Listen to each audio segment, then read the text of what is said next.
আপনাদেরকে অসংখ্য ধন্যবাদ। আপনারা আমাকে এরকম সাপোর্ট দিলেন এরকম মুহূর্তে এসে, খুব ভালো লাগলো বিষয়টা। আচ্ছা, তো আনিকা এদিকে লাইভ স্টার্ট করে দিছে আর আমরাও ক্লাস শুরু করে দিছি। এদিকে আমাদের ওয়াটসঅ্যাপ সিকিউরিটি প্লাগইনটাও অ্যাক্টিভ হয়ে গেছে। এখন আমরা যেটা করব, সবাই স্ক্রিনগুলো একটু অফ করিয়েন, ভাইয়ের স্ক্রিন হারিয়ে গেছে। অ্যাক্টিভে ক্লিক করি। এখন সবার স্ক্রিন অফ করেন, তা না হলে আমার স্ক্রিনটা হারিয়ে যাবে। এটা অ্যাক্টিভ হচ্ছে। ভাই প্লাগইনের মূলত কাজটা কি ভাই? প্লাগইনের কাজ হচ্ছে আমাদেরকে, আমরা আমাদের ওয়েবসাইটে যত ধরনের ফাংশন এড করতে চাবো সবকিছু আমরা প্লাগইন দিয়ে করতে পারবো। প্লাগইনের কাজ হচ্ছে লাইক আপনি একটা এই যে আমি আমি এখন যে প্লাগইনটা ইনস্টল করলাম, এই প্লাগইনের কাজ হচ্ছে সিকিউরিটি অ্যাড করা, ওয়েবসাইটের মধ্যে সিকিউর করবে, ওয়েবসাইটটাকে অনেক সিকিউর করবে। এই যে ওয়ার্ডপ্রেস, এটা ড্যাশবোর্ডে যদি আমরা দেখি তাহলে দেখতে পাবো যে আমাদের ওয়েবসাইটের সিকিউরিটি সিস্টেম কিরকম অবস্থায় আছে।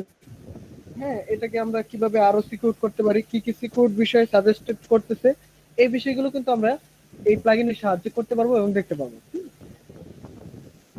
তো আমি একটা প্লাগইন ইনস্টল করলাম, এই যে প্লাগইন ইনস্টল করার সাথে সাথে এখানে মেনু যুক্ত হয়ে গেল। তো প্লাগইনের কাজ হচ্ছে আমরা প্লাগইন ইনস্টল করতে পারবো, প্লাগইন নতুন করে ইনস্টল করতে পারবো, ইনস্টল প্লাগইন গুলোকে আপডেট করতে পারবো। এই সব বিষয় প্লাগইন মেনুর ভিতরে হবে। তারপর আমরা চলে যাই ইউজারসে। ইউজার হচ্ছে আমাদের ওয়েবসাইটে কয়জন ইউজার থাকবে, আমাদের ওয়েবসাইটে কয়জন এডিটর থাকবে, কে কে পোস্ট করবে, এই বিষয়টা। তো আমাদের এই মুহূর্তে আমাদের ওয়েবসাইটে ইউজার আছে একজন, কে আমরা নিজেরাই। এই যে অ্যাডমিন, অ্যাডমিন নামের যে ইউজারটা আমরা ক্রিয়েট করেছিলাম এটা। আমরা এই ওয়ার্ডপ্রেস প্লাগইনটাকে আনইনস্টল করে দেই, কারণ অনেক সময় আমাদের ওয়েবসাইটে প্রবলেম হবে শুধুমাত্র প্লাগইন মানে প্লাগইন অ্যাক্টিভ থাকার কারণে। যদি এমন কোনো প্লাগইন আমরা ইনস্টল করি যে প্লাগইনটা আমাদের ওয়েবসাইটে সমস্যার সৃষ্টি করতে পারে, সেই প্লাগইনটা আমাদের আনইনস্টল করে ফেলতে হবে, ডিলিট করে দিতে হবে। তো আনইনস্টল করে সাকসেসফুলি আমি ডিলিট করে দিলাম। তো দেখেন এখানে মেনু বারটা চলে গেছে। তো ইউজার থেকে অল ইউজারসে আসলাম। দেখেন এখানে আমরা চাইলে নতুন করে একজন ইউজার ক্রিয়েট করতে পারি। লাইক এটা আমাদের ওয়েবসাইট, এখন আমি চাচ্ছি একজন ডেভেলপারকে আমার ওয়েবসাইটে অ্যাক্সেস দিব, সে যেন আমার ওয়েবসাইটে পোস্ট করতে পারে। তো যেটা করতে হবে, অ্যাড নিউ ইউজার আসতে হবে। আর ইউজার ক্রিয়েট করার জন্য রিকোয়ার্ড ফিল্ড হচ্ছে এই দুইটা, ইউজার নেম এবং পাসওয়ার্ড, সরি ইউজার নেম এবং ইমেল। তো আমি ইউজারের নাম দিলাম এডিটর। আচ্ছা ভাইয়া, বায়ার যখন আমাদেরকে কাজ দেবে তখন কি আমাদেরকে ইউজার বানাই দেবে নাকি পুরো ইয়েটাই দেবে, সেটটাই দিয়ে দেবে? রাইট রাইট, ইউজার ক্রিয়েট করে দিবে। কিন্তু আমরা ওয়েবসাইটে কাজ করতে হলে আমাদের অ্যাডমিনিস্ট্রেটর ইউজার লাগবে। ইউজারের কিছু রোল আছে, এখানে আমরা একটা পাসওয়ার্ড দিই, editor@123 উইক পাসওয়ার্ড। এটা কি রুলে ইউজার যুক্ত হবে? সাবস্ক্রাইবার মানে হচ্ছে সে এই ড্যাশবোর্ডে ঢুকে কিছুই করতে পারবে না। সাবস্ক্রাইবারের কাজ হচ্ছে ওয়েবসাইটের সাথে সম্পৃক্ত থাকা। কন্ট্রিবিউটর মানে কি? কন্ট্রিবিউটর সে পোস্ট এডিট করতে পারবে, এখানে আমাদের যেসব পোস্ট আছে সেই পোস্টগুলো সে এডিট করতে পারবে কিন্তু পাবলিশ করতে পারবে না। অথর, সে কি করতে পারবে? সে পোস্ট ক্রিয়েটও করতে পারবে, এডিটও করতে পারবে, কিন্তু পাবলিশ করতে পারবে না। পাবলিশের নোটিফিকেশন বা পাবলিশের অনুমতি রয়েছে শুধুমাত্র অ্যাডমিনিস্ট্রেটর এবং এডিটরের কাছে। এডিটরের অনেক লিমিট আছে, সে সবকিছু করতে পারে না। ওয়েবসাইটের মালিক হচ্ছে অ্যাডমিনিস্ট্রেটর, এই অ্যাডমিনিস্ট্রেটর অ্যাক্সেসটাই আমাদের লাগবে যে কোনো ওয়েবসাইট ডেভেলপ করার জন্য, ডিজাইন করার জন্য। বুঝতে পারছি? ক্লায়েন্টকে আমাদের বলতে হবে যে আমাকে অ্যাডমিনিস্ট্রেটর অ্যাক্সেসটা দিতে হবে। ওয়ার্ডপ্রেসের অ্যাডমিনিস্ট্রেটর অ্যাক্সেস দিলে আমি কাজ করতে পারবো। তো আমরা কি করব, যদি পোস্ট এডিট করার অপশন থাকে শুধু, বা আমাদের শুধু পোস্টের কাজ, তাহলে অথর ক্রিয়েট করব বা এডিটর ক্রিয়েট করব। আর আমরা যদি চাই আমাদের সাইটটা ডেভেলপ করতে হবে, তাহলে অ্যাডমিনিস্ট্রেটর হিসেবে, আমরা যেহেতু এটা এডিটর হিসেবে নিয়েছি সো রুলটাকে এডিটর হিসেবে রাখলাম। অ্যাড নিউ ইউজারে ক্লিক করলেই নতুন একটা ইউজার ক্রিয়েট হয়ে গেল। তো এখন যদি আমরা আসি অল ইউজার্সে, তাহলে দেখতে পারবো এডিটর নামের একজন ইউজার রয়েছে এবং অ্যাডমিন নামের একজন রয়েছে। তো আরেকটা অপশন ইউজারের ভিতরে আছে, সেটা হচ্ছে ইউর প্রোফাইল। ইউর প্রোফাইল মানে হচ্ছে আমাদের প্রোফাইল। এটা এই প্রোফাইল, এখন আমরা যদি চাই যে আমাদের প্রোফাইলের এই যে ড্যাশবোর্ডের কালার চেঞ্জ করব, সেটা করতে পারবো। যেমন লাইট কালার দিলে দেখেন এই কালার হয়ে গেছে, ব্লু কালার দিলে এরকম দেখাচ্ছে। কফি কালার দিলে এরকম দেখাচ্ছে, একটুম প্লাস নাকি একটুম প্লাজম কালার দিলে এরকম দেখাচ্ছে, মিডনাইট দিলে এরকম দেখায়, পশ্চিম দিলে এরকম, সানরাইজ দিলে এরকম, ডিফল্ট ভাবে এরকম। তো আমরা আমাদের ইচ্ছে মতো কালার চেঞ্জ করে ওয়ার্ডপ্রেসে কাজ করতে পারবো। কফি কালারটা মনে হয় স্ট্যান্ডার্ড লাগতেছে বেশি, তো কফি কালার ভাই লাগবে একটা আমার। এখান থেকে কোয়েশ্চেন আপডেট ছিল, প্রোফাইল বলেন। কাজ করতে গিয়ে যদি কোনো কারণে আমরা ইউজার ক্রিয়েট করতে গেলাম, দেখা গেল যে একটা ইউজার বাড়তি ক্রিয়েট করে ফেলছি, ওইটাকে ডিলিট করবো। এখন ডিলিট করতে গিয়ে যদি কোনো কারণবশত আমি যদি এডমিন নামের যে ইউজারটা আছে ওইটাকে যদি ডিলিট করে ফেলি, তখন কি অবস্থা সৃষ্টি হবে? না, এটা তো হবে না, একটা ইউজার তো থাকবেই। আপনি তো ধরেন এডিটর কখনোই এই অ্যাডমিনকে ডিলিট করতে পারবে না, একজন না আমি, অ্যাডমিনিস্ট্রেটরই কেবল আচ্ছা ডিলিট আমি করতে পারবে। অ্যাডমিনিস্ট্রেটর হিসেবে আছি, আমি একটা ইউজার ক্রিয়েট করলাম, এখন করতে গিয়ে ভুল ইউজার ক্রিয়েট করছে, ওইটাকে ডিলিট করতে গিয়ে এডমিনটাকে যদি ডিলিট করে ফেলি। আপনি যে ইউজারে আছেন, ধরেন আমরা অ্যাডমিনে আছি, আমরা তো আর হুম। অ্যাডমিনকে ডিলিট করতে পারবো না। আরেকটা আপনি নতুন অ্যাডমিন করে আরেকটা আরেকটা অ্যাডমিনকে অ্যাডমিন, হ্যাঁ পারবে। এই যে যেমন আমি এখনই করে দেখাচ্ছি এটা, কারণ এখন আমি আরেকটা অ্যাডমিনিস্ট্রেটর ইউজার ক্রিয়েট করতেছি।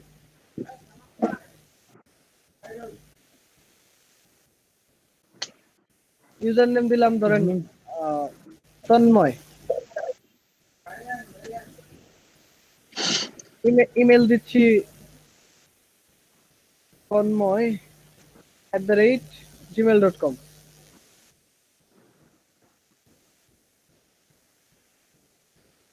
পাসওয়ার্ড দিচ্ছি যে কোনো কিছু,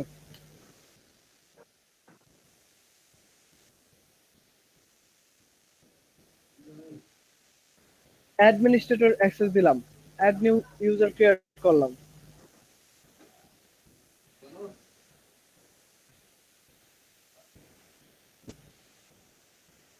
তন্ময় নামের ইউজার ক্রিয়েট হয়ে গেল।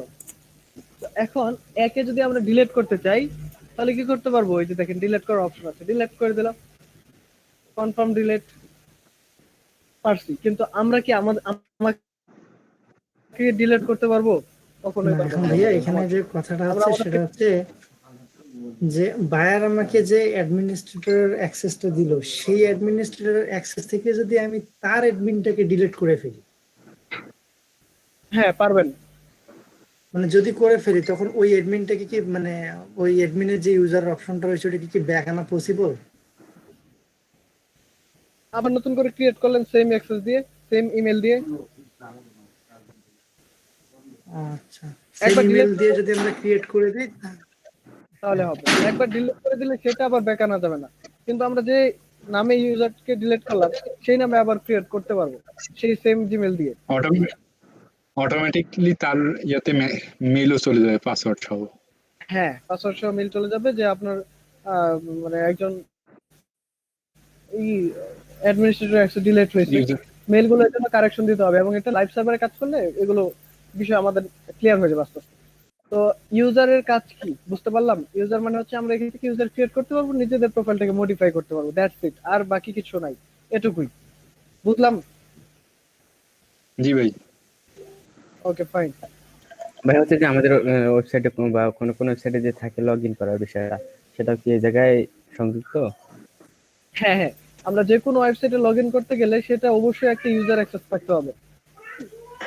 আমি জাস্ট এই যে একটা, আমরা কি এখান থেকে সে তাকে হচ্ছে ডিলিট করে দিতে পারবো, আবার এডিট করতে হ্যাঁ, পারবো? যদি আমরা অ্যাডমিনিস্ট্রেটর অ্যাক্সেস থাকে আমাদের, এগুলো কিন্তু ওয়ার্ডপ্রেসে যখন আমরা মানে ফাইবারে যখন ওয়ার্ডপ্রেস টেস্ট দিব তখন কিন্তু এরকম কোশ্চেন আমাদের হবে। হ্যাঁ, এরকম প্রশ্ন আমাদের করবে যে অ্যাডমিনিস্ট্রেটর মানে কি, অ্যাডমিনিস্ট্রেটরের অ্যাক্সেস কাজ কি, সাবস্ক্রাইবার কি রুলস, এগুলো কিন্তু আমাদের কোশ্চেন আসবে। তো সেই কোশ্চেন গুলোর আমাদের কি সঠিক আনসার দিতে হবে। ওকে, রেজিস্ট্রেশন অপশন কি এখান থেকেই করে ইউজার? রেজিস্ট্রেশন আমরা ওয়েবসাইটে একটা রেজিস্ট্রেশন বাটন রাখবো।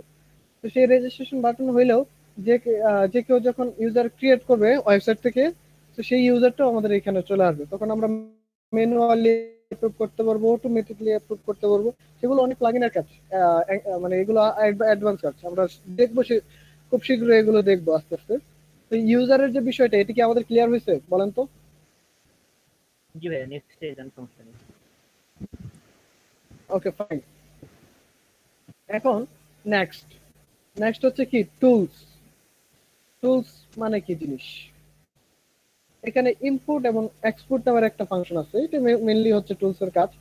ইনপুট এন্ড এক্সপোর্ট হচ্ছে আমাদের ওয়েবসাইটটা আমরা টোটালি মানে কি কপি করে আরেকটা ওয়েবসাইটে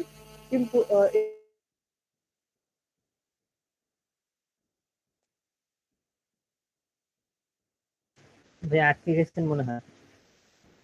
ভাইয়ের কল আসছে মেবি। এখান থেকে এইখানে যে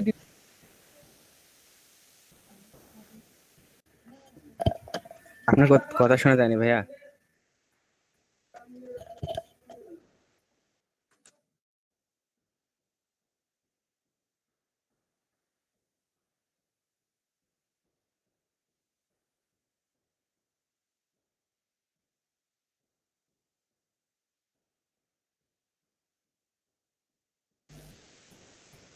হ্যালো, শুনতে পাচ্ছেন? এখন শোনা যাচ্ছে। আচ্ছা জি ভাইয়া। দেখেন, তো টুলস এর ভিতরে মেইন কাজ হচ্ছে ইনপুট এবং এক্সপোর্ট। ইনপুট এবং এক্সপোর্টই হচ্ছে এই টুলস এর মেইন কাজ। আর এই ইনপুট এক্সপোর্ট কি জিনিস সেটা কি আমরা বুঝলাম এখন? না ভাই, আপনার ওই সময় কথা শোনা যায়নি। আচ্ছা, ইনপুট হচ্ছে আহ, আচ্ছা আমরা তো এটা করে দেখি। ধরেন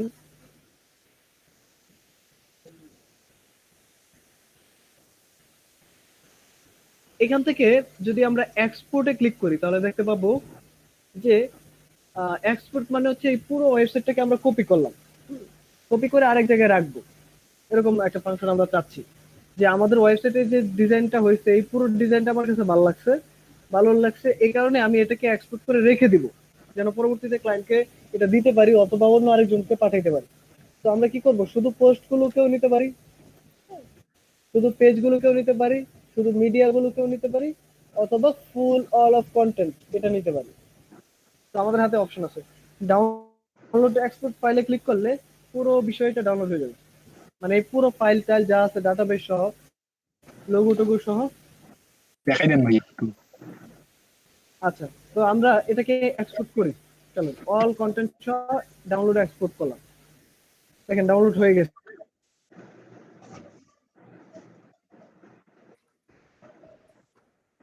এখন ইম্পোর্টে ক্লিক করে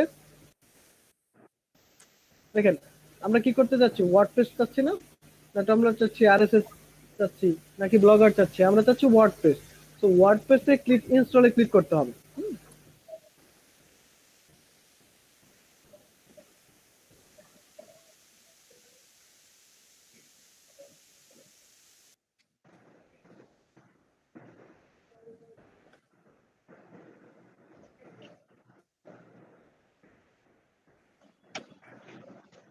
আরএসএস মনে হয় ভাইয়া সোশ্যাল মিডিয়া হইতে পারে কোনো একটা।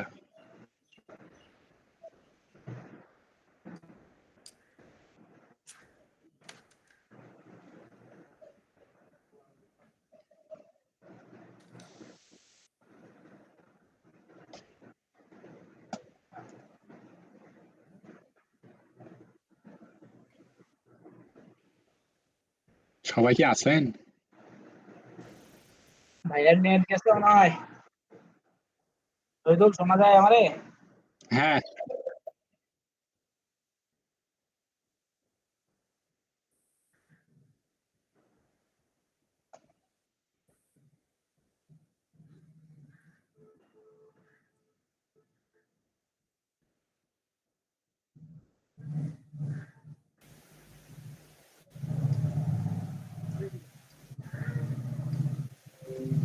এখানে আমরা জাস্ট এই ফাইলটাকে রেখে দেব। আমি আবার দেখাচ্ছি। ধরেন আমরা কি করছি, এক্সপোর্ট করছি এই ফাইলটা, এই পর্যন্ত দেখছি আমরা এক্সপোর্ট করা। জি ভাইয়া। ওকে, তারপর আরেকটা ওয়েবসাইটে এসে আমরা ইম্পোর্টে ক্লিক করব। ইম্পোর্টে ক্লিক করে ওয়ার্ডপ্রেস রান ইম্পোর্টার ক্লিক করব। এখানে দেখেন এই ফাইলটাকে আমরা এখানে এনে ছেড়ে দিব। That's it. এখন আপডেট ফাইল এন্ড ইম্পোর্টে ক্লিক করলে আমাদের ওয়েবসাইটে এই ওয়েবসাইট চলে আসবে, যে কোনো ওয়েবসাইটে এই ওয়েবসাইট চলে আসবে। That's it. এটা আপনারা এক্সপেরিমেন্ট করে দেখবেন। ডেফিনেটলি হবে। হুম, এটা কোনো ইরর নাই। তো আশা করি আপনারা এই পর্যন্ত পারবেন। আর আরেকটা বিষয় হচ্ছে আমার ফোনে এই মুহূর্তে 0% চার্জ আছে। হ্যাঁ, হ্যাঁ, যে কোনো মুহূর্তে বন্ধ হয়ে যেতে পারে। আহ, আচ্ছা, যতটুকু হয় আমরা ক্লাস দেখতে থাকি, চলতে থাকুক। আচ্ছা, তো ভাইয়া তারপর আরেকটা কোয়েশ্চেন হ্যাঁ, ছিল।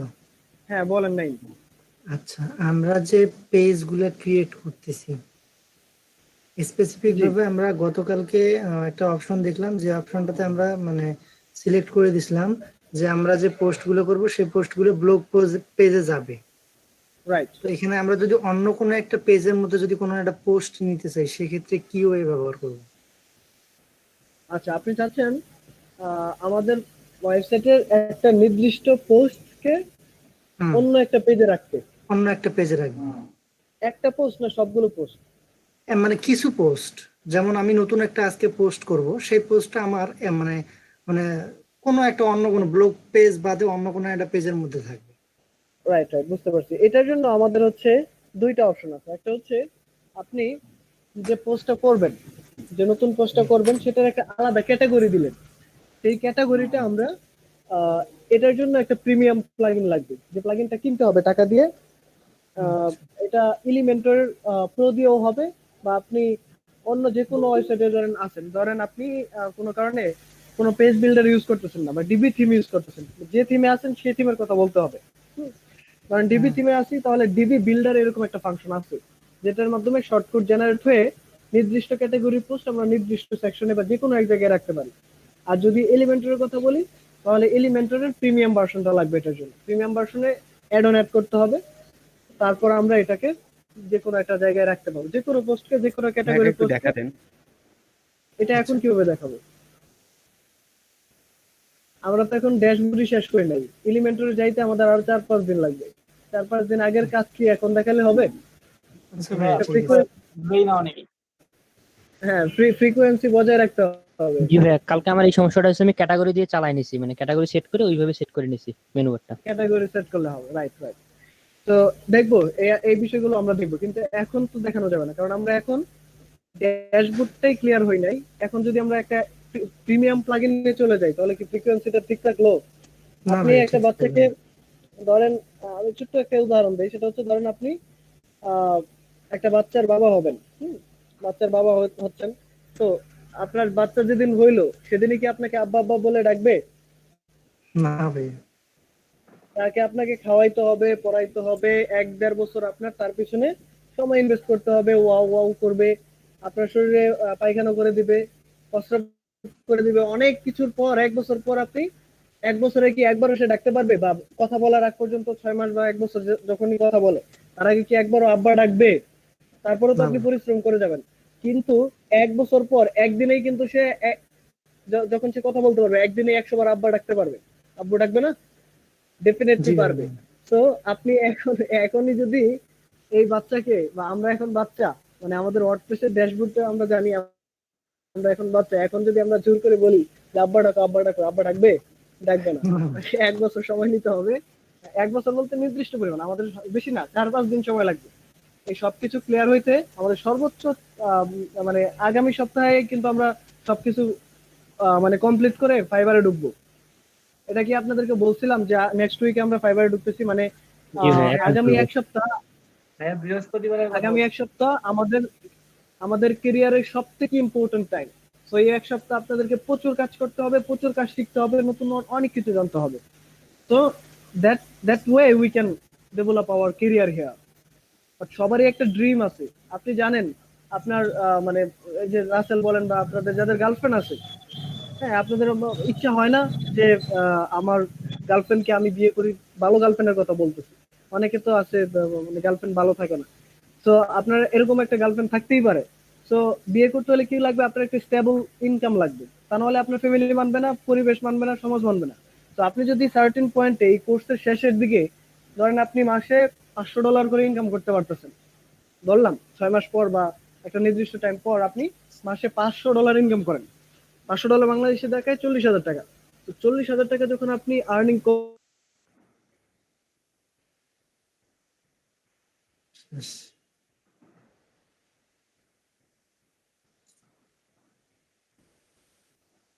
ভাইয়ের ফোন অফ হয়ে গেল নাকি? ওটাই কি মনে হইতেছে। ভাই কি আছেন? নাই ভাই ভাই, আছে নেটওয়ার্ক। নেটওয়ার্কের বাইরে আছে। ভাই নেটওয়ার্কের ট্রাফিক জ্যামে আটকে গেছে। নাইম ভাই, আপনি কাল যে প্রশ্নটা করলেন, কালকে যে সমস্যা আটকেছিলাম ওইটা সেই না জিনিস। হ্যাঁ হ্যাঁ, ওটা সেটা। 8% ইয়ে লাগে, ক্যাটাগরি দিয়ে আপাতত চালাই নেওয়া লাগবে।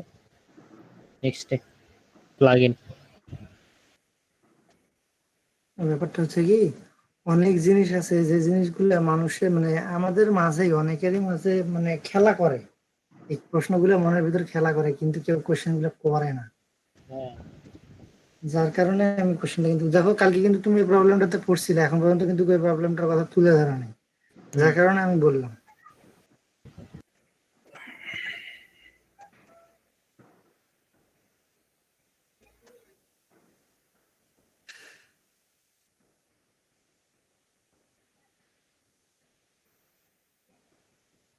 মনে হয় আজকে আর ক্লাস হবে না। এখন রিপ্লেও তো মনে হয় দিতে পারবে না। লাইভ আপাতত লাইভটা অফ করার দরকার নেই, পজ করে রেখে দেন। পজ করে